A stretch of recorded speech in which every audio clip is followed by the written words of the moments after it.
Hello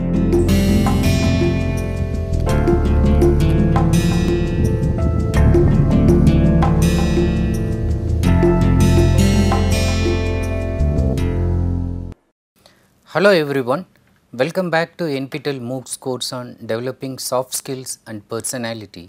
So we are on the 5th week, and this week completely I am focusing on technology and communication. We are on module 3, and in this module I am going to talk to you about some of the basic principles in which you have to use emails. Emails are electronic mails, so which you have been using frequently nowadays. If you look at the total number of lectures, we have already reached lecture number 27th with this. I am going to spend a couple of lectures using email as a focus point to talk to you about particularly about technology and how technology is actually trying to influence us in terms of soft skills and personality. Now, some of the highlights with regard to what I taught in the previous lecture. The previous lecture concluded particularly referring to the influence of mobile on human personality. I was telling you that it has already altered, modified human personality, just like the way technology in general has been making human beings cyborgs. This is also changed people, and in that sense it has deviated from its main intention of saving time, but now it is consuming so much time. It has to help in emergency. Now emergency people do not care even when you call them on mobile. Distance connection, now actually distance connection is becoming, on the one hand yes, but on the other hand it is creating problem with people who are nearby. People are so closely connected to people in distance, but they are completely forgetting those who are nearby. And it was invented to keep human relations intact, but actually it is disintegrating human relations. So I concluded by saying humans have become mobarks, that is mobile organisms, because they are using it before sleeping, after sleeping, they are using it for playing games, watching movies, using it for checking time, calculation, address, everything they are using it, so that it has become an indispensable part of human beings. So they cannot live without it. I gave a test of identifying what is your mobile use level. Have you become really mobarks?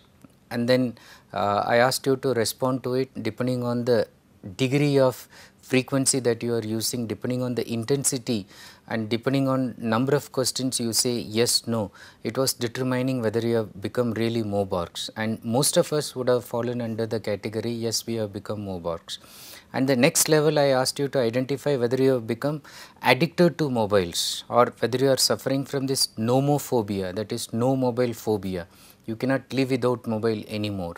Now if you have reached that, I gave you some basic questions, and if you all answered affirmatively by saying yes, yes, yes, then you are also suffering from this obsessive compulsive disorder. You cannot live without it, you are obsessed with it. So much so, if somebody takes your mobile, you will get angry, you will become tensed, and if mobile falls into water, you will feel so depressed, and you cannot live without mobile. And you can live without human beings, but you cannot live without mobile. You can live without pets, you can live without reading, you can live without sleeping, but then it looks like you cannot live without mobile. So I concluded that by giving you some suggestions for becoming human. First of all, I said that create some mobile free time. Let people know that 1 hour, 2 hours, 3 hours, or even at least 15 minutes, your mobile will be switched off in a day, and whatever thing they call, they cannot reach you on mobile. Either they have to call you on landline, or they have to use email, or they can do anything else, but they cannot reach you on mobile. Let them know it is your sleeping time, it is your lunch time, it is your reading time, you are in library, so you cannot be disturbed at all. So keep it away also, literally and figuratively. Keep it in a distance all the time.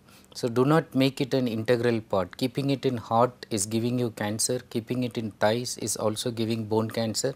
So literally try to put it in a handbag or a pouch and carry it separately. Use various kinds of speakers which are available if possible, so that you try to keep it away from you. treat it overall as a slave, not as a master who is trying to control you. And then do not use that as a substitute for other gadgets we were using, such as watch, calculator, or even map which we were using for finding address. So, till continue to use them, and then do not make mobile as the whole and soul of your functioning. Finally, I concluded with some mobile etiquette, some norms, some social norms that govern the use of mobile. So, certain things I highlighted was telling you to avoid mobile if you can use face to face communication. If you are living in the same house and no need to send text message to your mother or somebody to bring food upstairs, okay. So, you can just go and call, and if you are just sitting face to face, again do not use mobile at all. So, avoid it, minimize it as much as possible, and when you use it, be concerned about the other person, particularly be empathetic about the other person's time.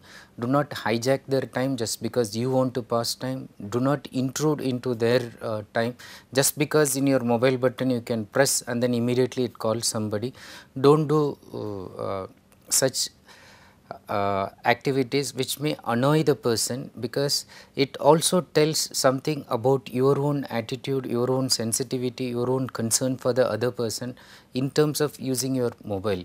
Most of the times inadvertently we are using in a very aggressive manner and we do not care about others. So, soft skills actually tries to position you in such a manner that handle mobile in a soft manner, keep it in a silent manner, let the mobile speak less. Whenever it is in silent mode, you may miss some calls, that is okay. You catch up with those calls later, that is no problem. But when you are focused, let it remain in silent mode. I also said practice switching it off, especially in formal and very important personal relationship discussions. You have to put it in switched off mode, because there is nothing more important than attending that particular event. For example, an interview. So, keeping your mobile frequently buzzing is very surely to get you eliminated from this, because there are other candidates who are much more sincere than you. However good in your marks, however extracurricular activities that you might have done and got medals and all that, it is at that point of time important that you show utmost sincerity to the person to whom you are attending.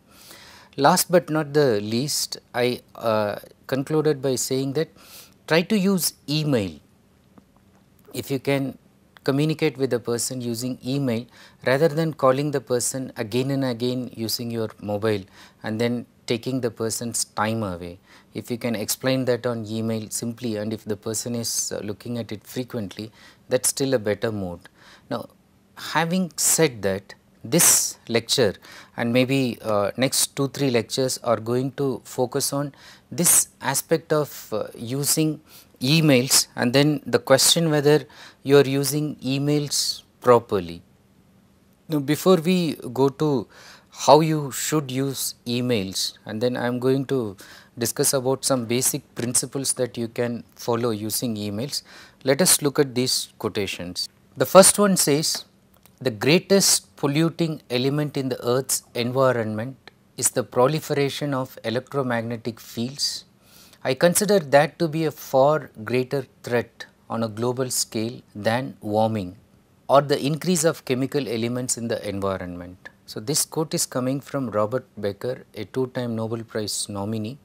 Now, the fact he is trying to highlight, and then deliberately I have put the quotation at the beginning instead of the way I usually end my lecture with the quotation at the end, because I want you to understand the shift that should happen in your thinking with regard to email use and generally with regard to mobile and email use. So, mobile use, he says, is proliferating, increasing the electromagnetic fields which are responsible for causing all kinds of harm to human beings, as I said, cancer and other diseases. But in case of birds, for example, the small birds, the sparrows, So they just die or they are not able to pass through these ones. Electromagnetic fields are affecting the path of honeybees. So much research has been happening on that. So the Nobel Prize nominee is of the opinion that this is worse than global warming, because that's happening at a gradual space, but this is imminent, this is happening immediately and we need to pay attention. The other one is from Marilyn O. Sawant. So she says email, instant messaging and cell phones give us fabulous communication ability, but because we live and work in our own little worlds, that communication is totally disorganized. Remember, we invented all these ones, email, cell phones, to organize our communication and to shape up our lives in a better manner. But unfortunately, they are totally disorganized, and not only they are disorganized, they make ourselves as also disorganized. Now, I am just going to give you some basic principles in terms of soft skills and personality, and at the same time you know that those are the skills which we can use it generally in terms of any communication aspects. I would like to call them as 5 P's, because all these words are starting with the letter P, and they are the cardinal principles of soft skills and personality development. The first one is planning. So, you have to think ahead, you have to think about, and then you have to make your decision before actually you reach a place, reach a spot and then do something. For example, exam, the simple one, you need to plan. So, what will be the syllabus that you will read during this time? In fact, you should have a proper schedule. So, what way are you going to handle questions? Will you answer the easy question first, or you will go for one tough one, spend this much time? Will you do time planning? Will you try to finish it 10 minutes before? How many pencils you will carry, how many pens you need to carry, what are the other things you will carry? Do you make a to-do list? So, planning and preparedness. So, once you plan that I should take all these ones, so preparedness is your alertness. So, you plan to go to the swimming pool. So, you went there and then the person says, where is your swimming costume? So, you say, oh, I do not know that I have to use swimming costume for swimming into the pool. So, you are told that without it you cannot come. So, you lack preparedness. Okay. Preparedness also in terms of any kind of proposal that you give, any communication activity that you are involved, in terms of knowledge, in terms of knowing things, in terms of showing that you are ready. Okay. So, that is preparedness. The next level is persuasiveness. So, again you reach the spot, you show that you are prepared, but people are not willing to accept you. So, you should be able to use your communication ability to influence the thinking, persuade them, convince them with facts, convince them with examples that you are really capable of doing something, or what you are trying to propose is something that is true. Now, when you do this, your presentability is also very important. Presentability is not just presenting things in a decorative manner, like even physically, personally presenting yourselves so nicely dressed and all that. Although dressing is going to give the first best impression, people are not going to judge the book by the cover. People are going to read what is inside, what is the content. So often you see a trailer and then you like the movie, thinking that the trailer will tell you everything about the movie. But you go and then you are miserably disappointed in the first 10-15 minutes, because the content is not delivered in the most presentable manner possible. It is totally disorganized, there is no storyline. So, in short, even in terms of email communication, presentability means you should be able to present it without any spelling mistakes, grammatical errors, paragraph spaces. It should be very pleasing for the eye to look, no dirty look that is produced overall. And lastly, perseverance, especially generally in terms of soft skills, you may fail. So, I am happy when I am reading from the forum that some of the participants, they tell me that they are happy, they are able to change their habit, they remember their lessons, they try to do that. But then there are others who are saying that, so I am not able to follow it, can you give some more suggestions? So, this is the time you need perseverance. So, repeat. So, if you think that you are not able to get up at 5:30 and go for a walk, so if you started at 7:30, fine. So, next day try to go at 7, third day at 6:30 and slowly 6 and then move to 5:30. Overnight you may not be able to do, but perseverance, continuing with whatever efforts that you have taken will take you near your goal and will fetch you success. Now, let us look at some of these principles, although they are general in terms of soft skills and personality development. Let us see how we can apply this in terms of looking at emails. And before I actually go to tell you the concepts, like the principles, the etiquette that you use, the norms that you should follow in writing emails, I just want to give you an experience of those emails who completely violate some of these norms of soft skills, and some of the mails, even some of you might have written to some people without knowing that you are writing such mails. Let us start by looking at some examples. Now, look at this first one. This is an email I received. It simply says, "Respected sir, my name is Amit Prakash." Okay, yes, put in capital letters, so I should know the name. But I do not know what is the subject, what does this person want from me, who is this person, is he a student or a vendor or a distant friend of mine? I do not know anything about this person, why he has written this email. After that there was no contact, nothing with this person, and if I wanted to contact him except the email ID that has come, there is no phone number, nothing. And then even if you look at it, in terms of presentability, so use of capital letters, for example, this R should be capital, S should be capital, and then I would prefer a comma here. So, my M should be capital letter, and this I do not want in capital letters, and then there is a full stop indicating that the sentence is ending. Now, he is not able to tell the purpose, why he wrote, and whether he really wanted to write it to me or somebody else, it was not clear. Let us look at some more examples, and you can analyze the following situations. I have identified one situation and you should tell me what is lacking and what can be improved. Now, in places like IITs, we have this instructor, that is the teacher, offering a course, and then the students have to request the teacher to take the course. It is purely up to the instructor's prerogative whether to allow a student to take a course or not.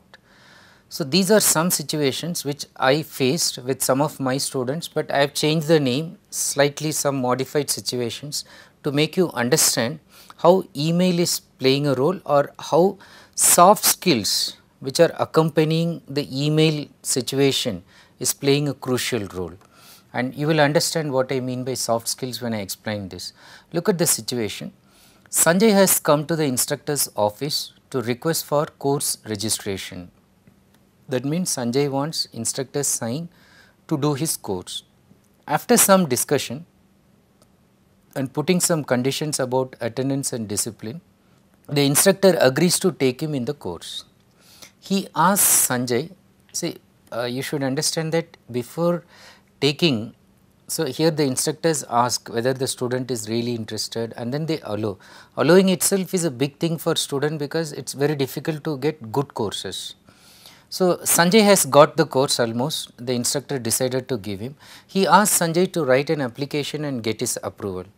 Sanjay looks at the papers kept in the instructor's printer and asks him, give me a paper.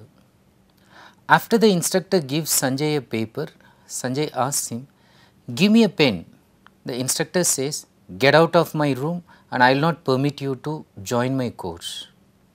Now, why did the instructor who accepted to take Sanjay in his course refuse to take him later?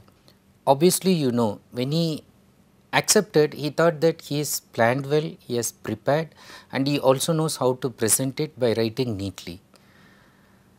But even if you look at the request that this person is giving, so he simply says, give me a paper, not please give me a paper, sir.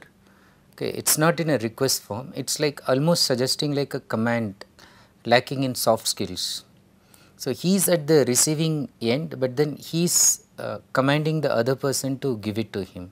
Not only that, first of all, if he is going to ask for a course, he should go with a paper and pencil and then write the application himself, which he failed to do. So planning is not there, preparation is not there, presentability is not there.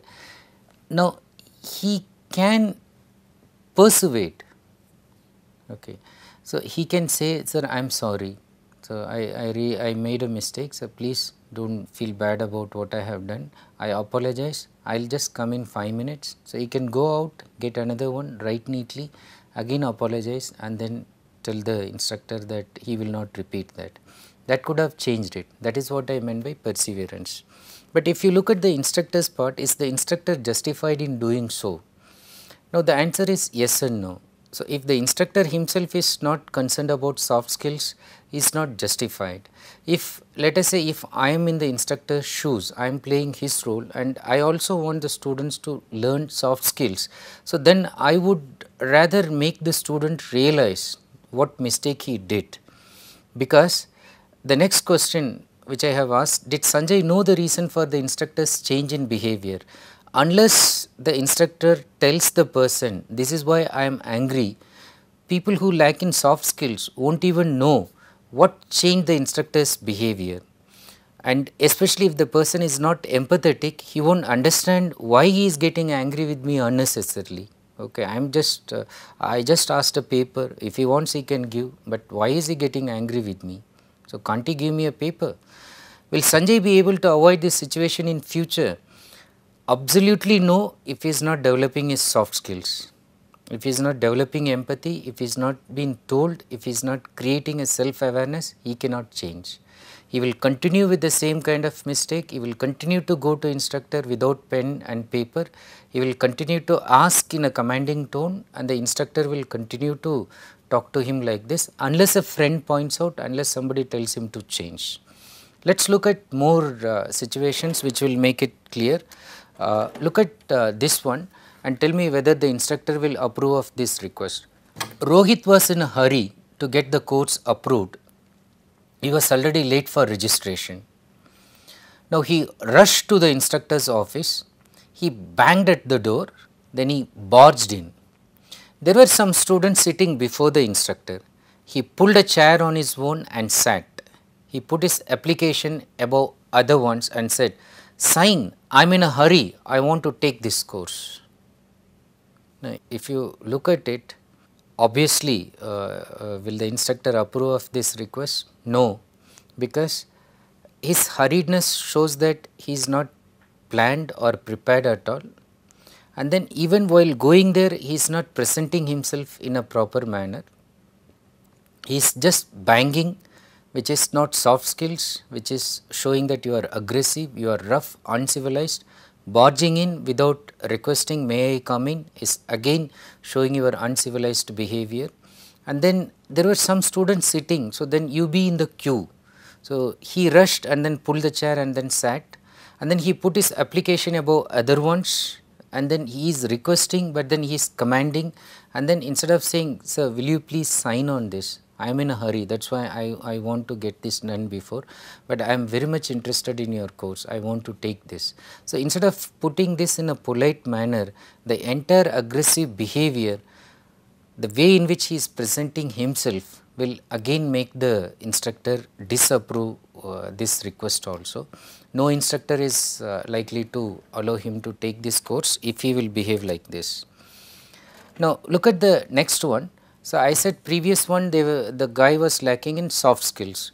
Now in this case, Manish and Harish gently knocked at the door of the instructor. So the gentleness is indicating that okay, they are polite, and politely asked, may we come in, sir? Oh, this is really impressive, very nicely presented. Once the instructor said, yes, come in, they went in saying, thank you, sir. So, again impressive. So, the instructor was also impressed by their good manners. The instructor allowed them to take their seats. Again, they thanked the instructor. When the instructor said, what do you want? They humbly said that, sir, we want to take your course and want your permission for it. Have you written the application? The instructor asked. Yes, sir, please take a look and approve of it. Now, at the outset, it looks like they are very good in soft skills. They are planned, they are prepared, they are presenting in a nice manner. They are even persevering by trying to put the request politely. Will the instructor accept this? Or if he is not accepting, what could be the reason? Actually, I am saying he is not going to accept it. Why?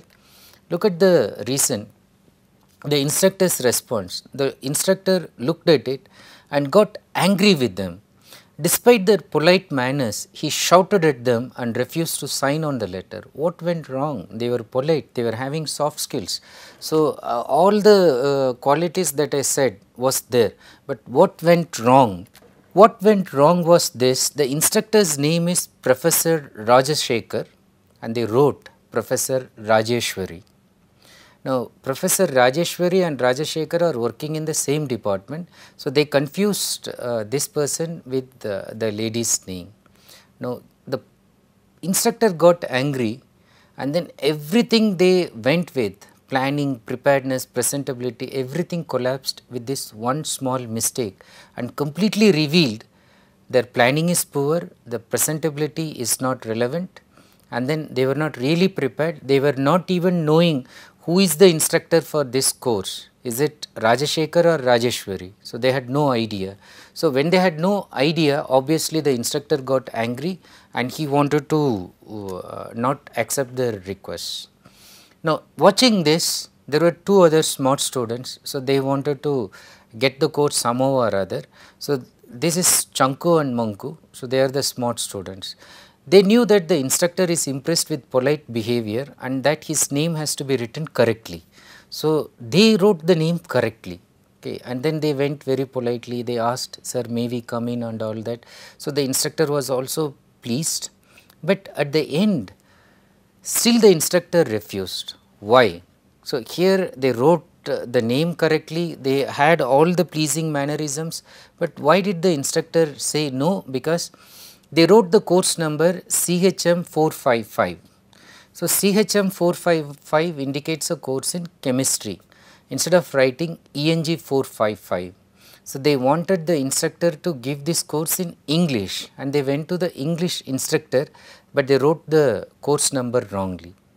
This annoyed the instructor, irritated. Again, whatever they did, even including writing the instructor's name correctly, got defied, completely dismissed by this another silly mistake.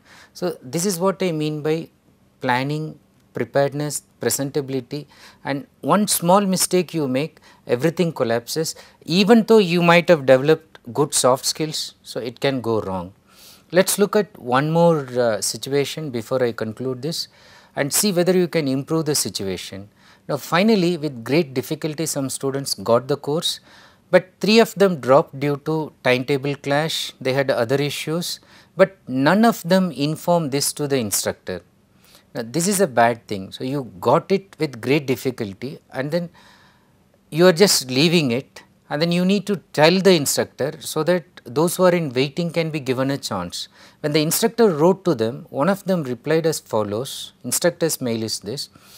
He wrote, dear students, your names have not been finally registered. Let me know if you have dropped from the course. This will help me to give chance to other students in waiting. Please inform by email immediately. So, warm wishes, instructor's name. Student responded like this, yes sir, I have dropped the course, sorry for the inconvenience. Now, can you improve on the situation? Can you think that how better you can write a mail? On the one hand, it looks like out of the 3 students, at least this student responded to the instructor. But on the other hand, it looks like it is better than not to respond by giving a mail like this. so bad in planning, so bad in presentation, and creates a very worst impression about you. Now compare A with B. So then you will be able to understand what I mean by this. Student's response, yes sir, fine. I have dropped first of all D small letter and then PEED. So dropped single E. There is no need for capital there. So small t, the course. Sorry, Y is missing. For the inconvenience, again another spelling mistake, there is no full stop. So it is again written in this mobile kind of language, SMS texting kind of language, which does not suit email when you write to somebody in a formal manner. Now look at another response from another student and compare, and you will know the difference. Look at the second response, dear sir. Now the previous person did not begin with a salutation. This student begins with dear sir. So even the angry person feels little bit reduced in anger. I am very sorry. This again reduces the anger further, annoyance further. I am very sorry for my delayed reply regarding the course dropping.